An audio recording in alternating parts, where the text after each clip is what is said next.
Gérald Darmanin est un gros fragile qui fait virer des humoristes. Le 29 mars 2023, l'humoriste Florence Mendes se rend à l'enregistrement de l'émission Piquante sur la chaîne Téva, dans laquelle elle travaille depuis 3 ans. Devant le studio, elle croise Gérald Darmanin qui en sort et lui adresse un joli Darmanin vieux et retourne tranquillement tourner son émission. Elle sera ensuite convoquée par la direction de M6 qui lui indique que le service de sécurité du vieux Gérald a été terrifié et choqué par ses propos. Il lui annonce qu'elle ne finira pas la saison 3 et qu'elle ne participera pas à la saison 4 de l'émission. Elle est virée.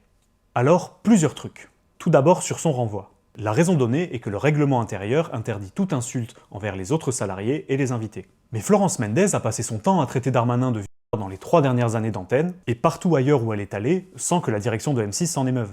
Au contraire, son travail a toujours été salué par la direction et fait des millions de vues sur les réseaux. Et même si on considère qu'elle n'avait pas à l'interpeller comme elle l'a fait, la sanction est énorme. M6 aurait juste pu lui mettre un blâme ou une mise à pied. Autre point, j'ai du mal à considérer ce que Florence Mendes a dit comme une insulte, car Darmanin est accusé par 2 femmes d'avoir utilisé son pouvoir en échange de faveurs sexuelles, ce qui est un... Il a lui-même avoué avoir eu des relations avec l'une d'entre elles et avoir intercédé en sa faveur pour lui obtenir un logement.